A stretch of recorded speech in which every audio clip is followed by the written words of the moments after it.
ಪ್ರಾಣಿ ಪ್ರಿಯರಿಗೊಂದು ಸಿಹಿ ಸುದ್ದಿ. ನಿಮ್ಮ ಪ್ರೀತಿಯ ಸಾಕು ಪ್ರಾಣಿಗಳಿಗೆ ಉತ್ತಮ ಆರೋಗ್ಯ ಬೇಕಾ? ಉತ್ತಮ ಆಹಾರ ಬೇಕಾ? ಇನ್ನು ಪರಿಕರಗಳನ್ನ ಎಲ್ಲಿ ತರುವುದು ಅನ್ನೋ ಜಿಜ್ಞಾಸೆ ಕಾಡ್ತಾ ಇದೆಯಾ? ಇನ್ನು ನೀವು ಹೆಚ್ಚು ತಲೆ ಕೆಡಿಸಿಕೊಳ್ಳುವಂತಿಲ್ಲ. ನಿಮಗಾಗಿ ಇದೆ ನಿಮ್ಮ ಶ್ರೀರಾಮ್ ಮೆಡಿಕಲ್ ಅಂಡ್ ಏಜೆನ್ಸಿ. ಇಲ್ಲಿ ನಿಮ್ಮ ಸಾಕು ಪ್ರಾಣಿಗಳಿಗೆ ಎಲ್ಲಾ ರೀತಿಯ ಉತ್ತಮ ಆಹಾರ, ಔಷಧಿಗಳು ಮತ್ತು ಎಲ್ಲಾ ರೀತಿಯ ಪ್ರಕಾರಗಳು ರಿಯಾಯಿತಿ ದರದಲ್ಲಿ ದೊರೆಯುತ್ತದೆ. ಮತ್ತೆ ಇನ್ಯಾಕೆ ತಡ? ಈಗಾಗಲೇ ಭೇಟಿ ಕೊಡಿ ಶ್ರೀರಾಮ ಮೆಡಿಕಲ್ ಅಂಡ್ ಏಜೆನ್ಸಿ, ಜೇನು ಶ್ರೀ ಕಾಂಪ್ಲೆಕ್ಸ್, ಗೋಕುಲ ರಸ್ತೆ, ಹುಣಸೂರು.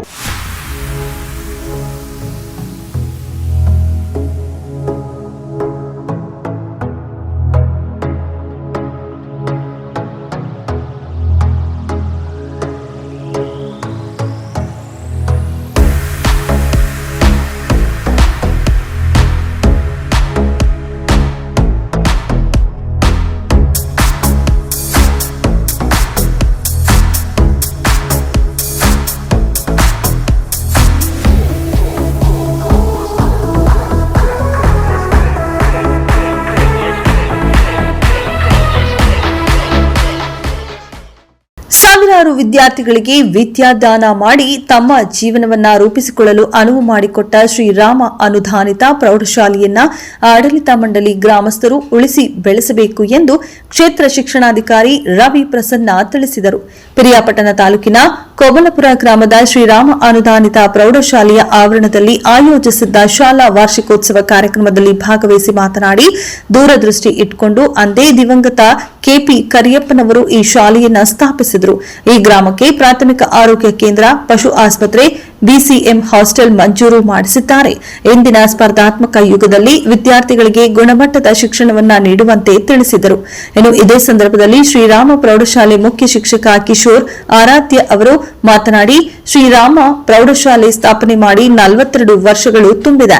ನಮ್ಮಲ್ಲಿ ಅಕ್ಷರ ಜ್ಞಾನ ಪಡೆದ ವಿದ್ಯಾರ್ಥಿಗಳು ದೇಶ ವಿದೇಶಗಳಲ್ಲಿ ಸರ್ಕಾರಿ, ಅರೆ ಸರ್ಕಾರಿ ಪ್ರತಿಷ್ಠಿತ ಕಂಪನಿಗಳಲ್ಲಿ ಉದ್ಯೋಗದಲ್ಲಿದ್ದಾರೆ ಎಂದರು. ಇನ್ನು ಪಿರಿಯಾಪಟ್ಟಣ ವೃತ್ತದ ವೃತ್ತ ನಿರೀಕ್ಷಕ ಶಾಲೆಯ ಹಳೆಯ ವಿದ್ಯಾರ್ಥಿ ಗೋವಿಂದ ರಾಜ್ ಅವರು ಮಾತನಾಡಿ, ಅನುತ್ತೀರ್ಣಗೊಂಡ ಅದೆಷ್ಟೋ ವಿದ್ಯಾರ್ಥಿಗಳು ಸತತ ಮರು ಪ್ರಯತ್ನ ಮಾಡಿ ಯಶಸ್ಸು ಸಾಧಿಸಿ ಪ್ರತಿಷ್ಠಿತ ಹುದ್ದೆಗಳಲ್ಲಿದ್ದಾರೆ. ಬದುಕು ಬಹಳ ಮುಖ್ಯ. ಇಂದಿನ ತಂತ್ರಜ್ಞಾನ ಯುಗದಲ್ಲಿ ವಿದ್ಯಾರ್ಥಿಗಳು ಸ್ಪರ್ಧಾತ್ಮಕ ಪರೀಕ್ಷೆ ಎದುರಿಸುವ ಮನೋಭಾವ ಬೆಳೆಸಿಕೊಳ್ಳಬೇಕು ಎಂದರು. ಇದೇ ಸಂದರ್ಭದಲ್ಲಿ ಕ್ರೀಡೆ ಹಾಗೂ ಸಾಂಸ್ಕೃತಿಕ ಚಟುವಟಿಕೆಗಳಲ್ಲಿ ವಿಜೇತರಾದ ವಿದ್ಯಾರ್ಥಿಗಳಿಗೆ ಬಹುಮಾನ ನೀಡಿ ಸನ್ಮಾನಿಸಲಾಯಿತು. ಹಾಗೂ ನಡೆದ ಕಾರ್ಯಕ್ರಮಕ್ಕೆ ಬಂದಂತಹ ಅತಿಥಿ ಗಣ್ಯರನ್ನ, ಆಡಳಿತ ಮಂಡಳಿಯ ಪದಾಧಿಕಾರಿಗಳನ್ನ, ಶಿಕ್ಷಕರನ್ನ, ಪೋಷಕರನ್ನ ಶಾಲು ಹೊದಿಸಿ ಗೌರವಿಸಲಾಯಿತು. ಇನ್ನು ಕಾರ್ಯಕ್ರಮದಲ್ಲಿ ಅಂತಾರಾಷ್ಟ್ರೀಯ ಜಾನಪದ ಗಾಯಕ ಅಮ್ಮ ರಾಮಚಂದ್ರಾಜಿ ಜಾನಪದ ಹಾಡುಗಳನ್ನ ಹೇಳಿ ವಿದ್ಯಾರ್ಥಿಗಳನ್ನ, ಪೋಷಕರನ್ನ ರಂಜಿಸಿದರು. ದೇವಸ್ಥಾನಕ್ಕೆ ಆಯಾ ಧರ್ಮದವ್ರು ಮಾತ್ರ ಹೋಗ್ತಾರೆ, ಬಹುತೇಕ ಯಾರು ಹೋಗಲ್ಲ. ಅವರ ಧರ್ಮದ ಏನಿರ್ತಾರೆ ಅವ್ರು ಹೋಗ್ತಾರೆ. ಆದ್ರೆ ವಿದ್ಯಾಸಂಸ್ಥೆಗೆ, ಯಾವುದೇ ವಿದ್ಯಾಸಂಸ್ಥೆ ಇರ್ಬೋದು, ಆ ವಿದ್ಯಾಸಂಸ್ಥೆಗೆ ಎಲ್ಲ ಧರ್ಮದವರು, ಎಲ್ಲ ವರ್ಗದವರು, ಎಲ್ಲ ಬಡವರು, ಶ್ರೀಮಂತರು ಎಲ್ಲರೂ ವಿದ್ಯಾಸಂಸ್ಥೆಗೆ ಬಂದೇ ಬರ್ತಾರೆ. ತಮ್ಮ ವಿದ್ಯಾಭ್ಯಾಸವನ್ನ ಮಾಡೇ ಮಾಡ್ತಾರೆ. ಮತ್ತೆ ಹಾಗೆ ಅಲ್ಲಿ ಮಕ್ಕಳ ಭವಿಷ್ಯ ನಿರ್ಮಾಣ ಆಗುತ್ತೆ. ಹಾಗಾಗಿ ಅದಕ್ಕೋಸ್ಕರ ಈ ಸಂಸ್ಥೆಗೆ ಯಾವುದೇ ಇದು ಬೇಡ. ಈ ಸಂಸ್ಥೆಯನ್ನು ಅತ್ಯುತ್ತಮವಾಗಿ ಕಟ್ಟಿದ್ದಾರೆ. ಅದ್ರ ಬಗ್ಗೆ ಈಗಾಗಲೇ ನಮ್ಮ ಆರ್ಯದ್ರು ತಂದೆಯವರು ತುಂಬಾ ಚೆನ್ನಾಗಿ, ಹಿಂದೆ ದಿವಂಗತ ಕೆಪಿ ಕರಿಯಪ್ಪನವರು ಏನು ಶ್ರಮ ಪಟ್ಟರು, ಆ ಕಾಲದಲ್ಲಿ ರಾಜಕೀಯದಲ್ಲಿ ಇದ್ರು ಅವರು. ಹಾಗಿದ್ದಾಗ ಈ ಊರಿಗೆ ಸಾಕಷ್ಟು ಅನುಕೂಲಗಳನ್ನ, ಏನು ತುಂಬಾ ಮೂಲಭೂತ ಸೌಕರ್ಯಗಳು, ಹಾಸ್ಪಿಟ್ಲು, ಬೇರೆ ಬೇರೆ ಏನಿದೆ, ಹಾಗೆ ಎಲ್ಲಕ್ಕಿಂತ ಹೆಚ್ಚಾಗಿ ತಾಯಿ ಬೇರು ಅಥವಾ ಫೌಂಡೇಶನ್, ಯಾವುದೋ ಒಂದು ಮನುಷ್ಯನ ವ್ಯಕ್ತಿತ್ವ ವಿಕಸನ ಆಗೋದಕ್ಕೆ ಮತ್ತೆ ಭಾವಿ ಪ್ರಜೆಗಳು ಸೃಷ್ಟಿಯಾಗೋದಕ್ಕೆ ವಿದ್ಯಾಸಂಸ್ಥೆ ಬೇಕೇ ಬೇಕು. ಆ ಮೂಲಕ ಸೃಷ್ಟಿಯಾದಂತ ವ್ಯಕ್ತಿ ನಂತರ ಅವನು ಪೊಲೀಸ್ ಇಲಾಖೆಗೆ ಹೋಗ್ತಾನೆ, ಮತ್ತೆ ಹಾಗೆ ವೆಟರ್ನರಿಗೆ ಹೋಗ್ತಾನೆ, ಇಂಜಿನಿಯರಿಂಗ್ ಆಗ್ತಾನೆ, ಡಾಕ್ಟರ್ ಆಗ್ತಾನೆ, ಮತ್ತೆ ಬೇರೆ ಬೇರೆ ಇಲಾಖೆಗಳಲ್ಲಿ ಕೆಲಸ ಮಾಡ್ತಕ್ಕಂಥ ಶಕ್ತಿಯನ್ನ, ವಿದ್ವತ್ತನ್ನ ಮತ್ತೆ ಆ ಒಂದು ಸಮರ್ಥತೆಯನ್ನ ಬೆಳೆಸ್ಕೊಡ್ತಾನೆ. ಬಳಸಬಾರ್ದು. ಕೋರಣ್ಯವನ್ನ ಹಾಕಿ ಆ ಹಣದಿಂದ, ಅವರು ಕೊಟ್ಟಂತಹ ದಾನದಿಂದ ಶಾಲೆಯನ್ನ ಸ್ಥಾಪನೆಯನ್ನ ಮಾಡಿ ಈ ಹಂತಕ್ಕೆ ಶಾಲೆ ಬಂದದೇನು ಬೇಕಾದ್ರೆ ಕಾರಣೀಭೂತರು ಮತ್ತು ಇದಕ್ಕೆಲ್ಲಕ್ಕೂ ನೇರ ಕೀರ್ತಿಗೆ ಪಾತ್ರರಾಗಿರ್ತಕ್ಕಂತಹ ವ್ಯಕ್ತಿ ಅಂತ ಏನಾದ್ರು ಅಂದ್ರೆ ಅದು ನಮ್ಮ ದಿವಂಗತ ಪೂಜ್ಯನೀಯ ಕೆಪಿ ಕರಿಯಪ್ಪನವರು ಅಂತಂದ್ರೆ ತಪ್ಪಾಗ್ಲಾರ್ದು.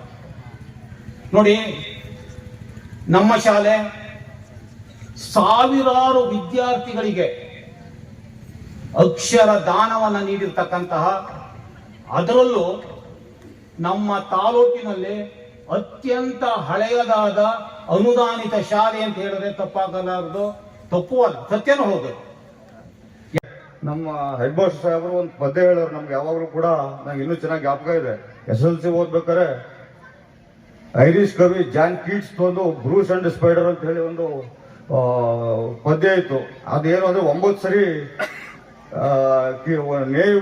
ನೇಯುವಾಗ ಗೂಡನ್ನ ಕಿತ್ತೋದ್ರು ಕೂಡ ಪ್ರಯತ್ನ ಪಡ್ತಾ ಇತ್ತು. ಅದು ನಮ್ಮ ಗೋಮ್ಲಾಪುರ ವಿದ್ಯಾರ್ಥಿಗಳಿಗೆ, ಅದು ಬೇರೆ ಬ್ಯಾಚ್ನೂ ಗೊತ್ತಿಲ್ಲ, ನನ್ನ ಬ್ಯಾಚ್ನವ್ರಿಗೆ ಬಹಳ ಒಂದು ರೀತಿ ನಮಗೆ ಸಪೋರ್ಟಿವ್ ಇದ್ದಂಗೆ ಕಾಣ್ತದ್ದು. ಯಾಕೆಂತ ಹೇಳಿದ್ರೆ ನಾವೆಲ್ಲ ಆಗ ಫೇಲ್ ಆಗ್ತಾ ಇದ್ದೋ. ನಮ್ಮ ಈ ಕೋಮ್ಲಾಪುರದಲ್ಲಿ ವಿಶೇಷವಾಗಿ ಬೇಕಾರೆ ಬುನಹಳ್ಳಿಯವರು ಸ್ವಲ್ಪ ಅಡ್ವಾನ್ಸ್ ಇದ್ರು. ನಮಗೆ ಅದೇನೋ ಅಂತ ಗೊತ್ತಿಲ್ಲ, ಪರಿಸರನೋ ಮನೆಯೋ ಏನೋ ಗೊತ್ತಿಲ್ಲ. ನಾವು ಅಂತ ಏನೋ ಪ್ರತಿಭಾವಂತ ವಿದ್ಯಾರ್ಥಿಗಳು ಆಗಿರಲಿಲ್ಲ. ಆದರೆ ಕಾಂಪಿಟೇಟಿವ್ ಮೈಂಡ್ ಇತ್ತು ನಮಗೆ. ಈಗಿನ ವಿದ್ಯಾರ್ಥಿಗಳು ಕೂಡ ಸ್ಪರ್ಧಾತ್ಮಕವಾದ ಮನೋಭಾವ ಬೆಳೆಸ್ಕೋಬೇಕು. ಫೇಲು ಪಾಸು ಅನ್ನೋದು ಅದು ಈಗಿನ ಅವಶ್ಯಕತೆ ಇದೆ. ಪಾಸ್ ಆಗಬೇಕು, ಚೆನ್ನಾಗಿ ನಂಬರ್ ತಗೋಬೇಕು.